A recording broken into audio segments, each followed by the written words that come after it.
নমস্কার, শ্রমিক কথা আপনাদের সকলকে স্বাগত জানাই।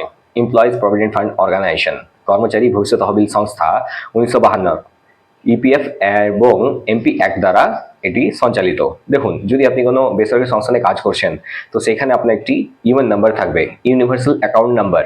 এটা আসলে 2014 সালে আনা হয়, কেননা একটি কর্মচারী যখন একটি কোম্পানি থেকে আরেকটি কোম্পানিতে যেত তখন তাদের খুব অসুবিধা হতো তাদের পিএফ ব্যালেন্সটি তুলতে। তো সেই ক্ষেত্রে ভারত সরকার একটি ইউএন নাম্বার নিয়ে আসে, ইউনিভার্সাল অ্যাকাউন্ট নাম্বার। এই নাম্বারটির মাধ্যমে আপনি কোনো একটি কোম্পানিতে কাজ করার অবস্থায় যদি সেই কোম্পানি কাজ বন্ধ হয়ে যায়, সেই ক্ষেত্রে আপনি অন্য কোম্পানিতে সেই আপনার যে পিএফ এর টাকাটি আছে সেটাকে আপনি ট্রান্সফার করে নিতে পারবেন। সেই ক্ষেত্রে যতবার কোম্পানি আপনার চেঞ্জ হবে ততবার কিন্তু আপনার ইউএন নাম্বার একটি থাকবে, কিন্তু আপনার টাকাটি বারবার ট্রান্সফার করা কিন্তু সম্ভব। এই ক্ষেত্রে একটি কর্মচারী আমাকে নিজের পুরনো 2008 এবং 9 সালের একটি পিএফ এর নাম্বার দিয়েছিলেন। ওনার একটি কোয়েরি ছিল কি, উনি জানতে চেয়েছিলেন কি আমার 2008 এবং 9 সালে আমি একটি কোম্পানিতে কাজ করেছিলাম, সেই কোম্পানি আমাকে তখন যে পিএফ নাম্বারটি দেয় সেই পিএফ নাম্বার অনুযায়ী আমি কিন্তু সেই সময় টাকাটি ওঠাতে পারিনি 2008 এবং 2009 সালের মধ্যে। কিন্তু বর্তমানে 2026 চলছে, তো সেই 2008 এবং 2009 সালে যে পিএফ ব্যালেন্সটি ছিল সেই ব্যালেন্সটিকে আপনি পাবেন কি পাবেন না, সেটার জন্য আমি একটি আরটিআই ফাইল করেছিলাম। সেই আরটিআই ফাইলে যে রিপ্লাইটি এসছে সেই রিপ্লাইটি অনুযায়ী আমি আপনাদেরকে ওই ফাইলটি দেখাবো এবং বলে দেবো এই প্রসেসটি আপনারা কিভাবে করতে পারবেন আগামী দিনে।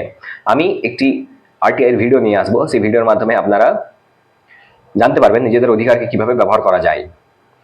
তাহলে চলুন ওই পিডিএফ ফাইলটি দেখে নিই।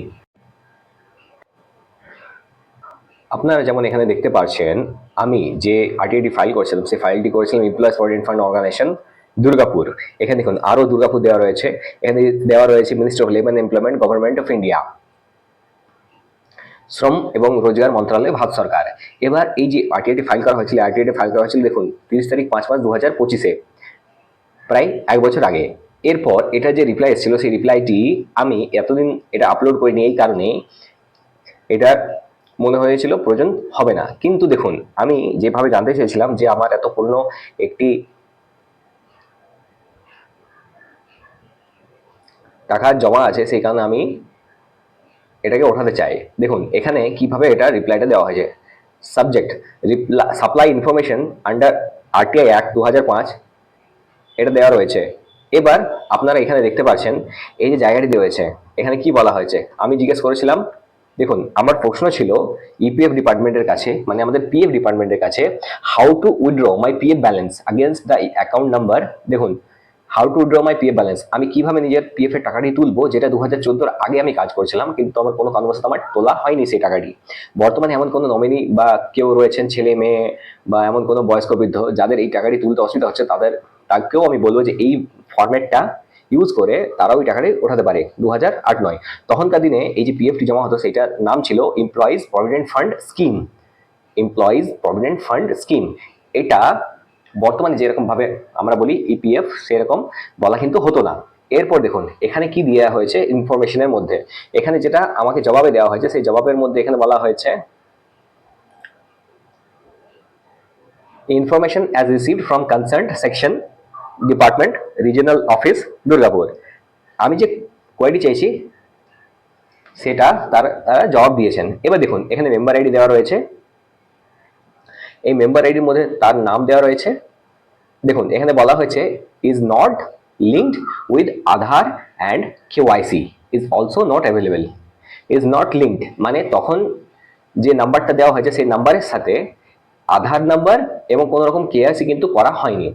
Member is advise to contact, মেম্বারকে মানে হচ্ছে যিনি খাতাধারক ওনাকে বলা হচ্ছে কন্ট্যাক্ট উইথ দ্য এস্টাবলিশমেন্ট, মানে কোম্পানির সাথে যোগাযোগ করুন অথবা কোম্পানির সাথে যোগাযোগ করুন এবং আপডেশন অফ মেম্বার প্রোফাইল, এবং তার যে মেম্বারের যে প্রোফাইলটা রয়েছে সেই মেম্বার প্রোফাইলটা সেটাকে আপডেট করতে বলা হচ্ছে থ্রু জয়েন্ট ডিক্লারেশন। কিভাবে? জয়েন্ট ডিক্লারেশন মাধ্যমে কোম্পানির কাছ থেকে সেটা রিকোয়েস্ট করে আপনাকে করিয়ে নিতে হবে অ্যাজ পার এসওপি। ডেটেড 16 তারিখ 1 মাস 2025, 16 তারিখ 1 মাস 2025 তারিখে এটা নোটিফিকেশন দেওয়া হয়েছে। এইবার দেখুন এখানে বলা হয়েছে আফটার আপডেশন অফ কেওয়াইসি দেখুন আপনার যখন কেওয়াইসি আপডেট হয়ে যাবে, member can apply claim in, member যিনি মেম্বার রয়েছেন মানে খাতাধারক রয়েছেন, উনি form 13 for transfer of service, form 13 দিয়ে ট্রান্সফার করতে পারবেন service of to present establishment. Form 13 দিয়ে বর্তমানে যেখানে কাজ করছেন সেটাকে, সেই সার্ভিসটাকে ট্রান্সফার করে দেবেন বর্তমান সার্ভিসের মধ্যে, যেখানে আগে কাজ করতেন সেখান থেকে বর্তমান সার্ভিসে আপনার ট্রান্সফার হয়ে যাবে। If they are working anywhere, তারা যদি কোথাও কাজ করছেন ভারতবর্ষের মধ্যে, এবার দেখুন এটা ভারতবর্ষের বাইরেও আপনার হয়তো হয়ে যাবে, or apply claim in form 19, অথবা আপনাকে বলা হচ্ছে ফর্ম 19 অথবা ফর্ম 10C দিয়ে এই টাকাটি আপনারা তুলে নিতে পারেন থ্রু অনলাইন মোড, অনলাইন মোডের মাধ্যমে। এরপর দেখুন এখানে যেটা দেওয়া রয়েছে তার উপযুক্ত জায়গা হচ্ছে, এখানে বলা হয়েছে the name of the first appellate authority and address is furnished below. যদি আপনার এই জবাবে সন্তুষ্টি না হন তাহলে এখানে আপনারা ফার্স্ট অ্যাপিলেট অথরিটির কাছে যোগাযোগ করতে পারেন। Regional PF commissioner, EPFO regional office, red cross road, city centre, Durgapur, 713216, West Bengal. First appeal may be preferred within 30 days to the appellate authority. প্রথম যে আপনার যদি এই জবাবটি ঠিক পছন্দ মতো না হয়ে থাকে তাহলে আপনারা ফার্স্ট অ্যাপিল করতে পারেন 30 দিনের ভিতরে।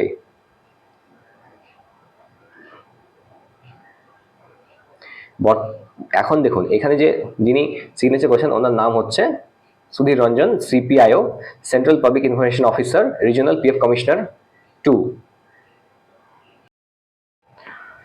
দেখুন যদি আপনাদের মধ্যে আপনাদের দাদা দিদি ভাই বোনের মধ্যে কেউ যদি কোথাও কাজ করেছে এর আগের 2014 সালের আগে, তাহলে সেখানে যদি উনি টাকা ওঠাতে ভুলে গেছেন বা কোনো কারণবশত ওঠাতে পারেননি ওই সময়, তো সেই টাকাটি ওনারা ওঠাতে পারবেন নিজেদের পুরনো যে কোম্পানি বা স্ট্যাবলিশমেন্ট রয়েছে তার সাথে কন্ট্যাক্ট করে, তার কেওয়াইসি করানোর পর সেটাকে ফর্ম 10C অথবা ফর্ম 19 দ্বারা সেই টাকাটি তোলার জন্য অনুরোধ করা যেতে পারে অনলাইনের মাধ্যমে। আবার এটা বলা হচ্ছে ফর্ম 13 দ্বারা এই টাকাটি যেটি আপনার পুরনো স্ট্যাবলিশমেন্টে বা পুরনো কোম্পানির মধ্যে রয়েছে সেই টাকাটি আপনারা চাইলে নতুন কোম্পানিতে বা নতুন স্ট্যাবলিশমেন্টে ট্রান্সফার করে নিতে পারবেন। যদি এই ভিডিওটা আপনার ইনফরমেটিভ লেগে থাকে তাহলে চ্যানেলটা অবশ্যই সাবস্ক্রাইব করুন, পাশে যে নোটিফিকেশন বেলটি আছে ওটাকে অলে ক্লিক করে দিন। আমি এরকম অনেক ইনফরমেটিভ ভিডিও আগামী দিনে নিয়ে আসবো। ধন্যবাদ।